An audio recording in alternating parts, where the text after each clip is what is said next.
The sky tore open without a sound. One moment, there was just the familiar silent moon.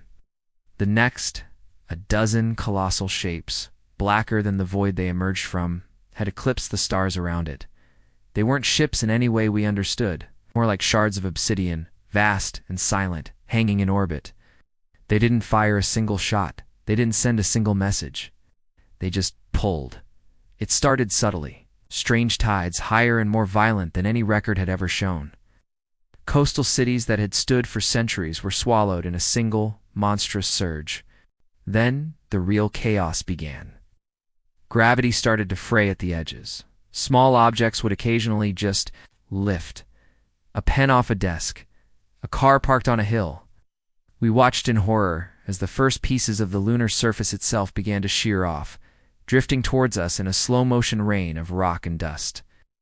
The moon, our constant, silent companion, was being dragged from its orbit on a collision course with Earth. Panic was a tidal wave of its own. Governments collapsed. The world scrambled for a response. But how do you fight an enemy that doesn't attack? An enemy that simply changes the rules of physics? The answer came from the wreckage. In the early days, a few of the alien structures had faltered, crashing into our atmosphere. From their ruins, we salvaged impossible technology. Devices that seemed to manipulate gravity itself. We called them thrusters. Glowing, intricate, and utterly alien. Our best engineers, the brightest minds left on a fractured planet, worked day and night. They reverse-engineered what they could, adapting the alien tech for a single desperate purpose. We had to push the moon back. It was insane, a plan born of utter desperation. We started building ships, anything that could fly, retrofitting them with scavenged parts and our own primitive engines. They weren't warships. They were tugboats, cargo haulers, repurposed space station modules, a ragtag fleet of hope against celestial certainty. The largest part of the plan, the real Hail Mary, was even crazier. We had to attach the most powerful alien thrusters directly to the lunar surface. We sent team after team. Most didn't make it. The journey was a maelstrom of debris, a chaotic dance of death between chunks of rock the size of skyscrapers. But some did.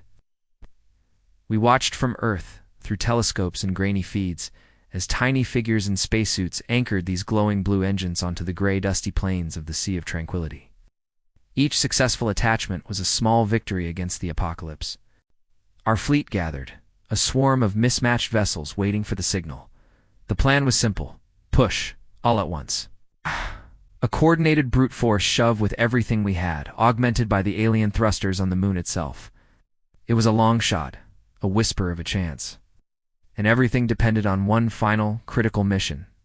Someone had to fly into the heart of the chaos, right into the moon's shadow, to activate the main thruster array from a central command node.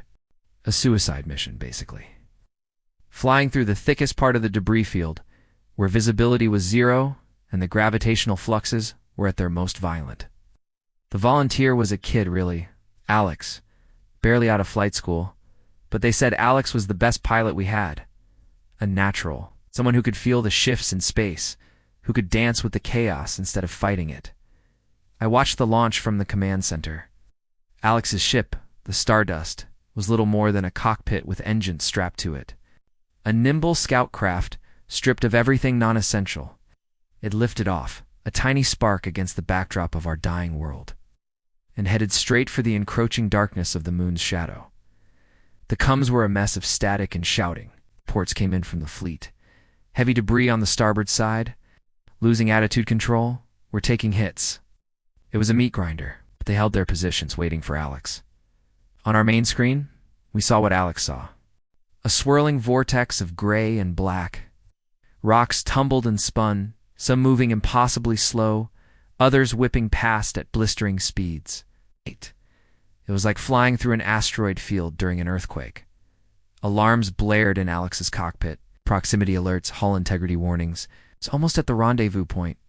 Alex's voice came through, surprisingly calm, though you could hear the strain. The gravitational pull is weird. It feels like the ship is being stretched. We saw a massive chunk of lunar rock, the size of a mountain, drift directly into Alex's path. There was no way to go around it. A collective gasp went through the command center. We were watching the end. Alex, evade. Evade now, Flight Commander yelled. Can't, Alex replied, the comm still there. It's going through. We watched, breathless, as the stardust didn't try to dodge. Instead, Alex threaded the needle. The ship rolled and pitched, weaving through a canyon that had opened up in the floating mountain, a crack just wide enough for the small craft. For a few heart-stopping seconds, all we saw was rock walls rushing past the cockpit camera. Then, open space again. It's dark, chaotic space. Alex had made it. I'm at the command node, Alex reported, preparing to activate the primary thrusters. Fleet, get ready for the push on my mark. Every ship in our makeshift armada angled itself, engines glowing hot. On Earth, we held our breath. The fate of billions rested on this one moment. The node is active. It's beautiful, Alex murmured. We couldn't see what Alex was seeing, but we could imagine. The intricate alien technology humming to life. Fleet, engage in 3, 2, 1. Mark. A chorus of engine roars that we couldn't hear, but could feel in our very bones. Wow. On the screen, we saw the distant lights of our fleet flare up. And then, the moon itself responded. The surface where our engineers had planted the alien devices erupted in a brilliant blue light. A network of energy connected them, a glowing web stretching across the lunar face. From Alex's perspective, the world turned blue, the thrusters fired, a silent, colossal force pushing back against the alien ship's pull. The stardust was thrown about violently as the very space around it warped. The alarms screamed, "It's working!" Someone shouted in the command center. On our global monitors, the data began to shift. The moon's velocity, its terrifying descent towards us, was slowing. Millimeter by millimeter, the numbers on the screen ticked down. It was a cosmic tug-of-war, and for the first time, we were pulling back. The moon shuddered, groaned under the immense opposing forces. More fragments broke away, but the main body was holding. The descent slowed, and then it stopped. For one perfect silent moment, the moon hung there, frozen between its ancient orbit and its catastrophic fall. We had done it. We had stopped the apocalypse. A cheer erupted in the command center, a sound of pure, unadulterated relief that echoed across the planet in 1,000 different languages. We had won. But it wasn't over.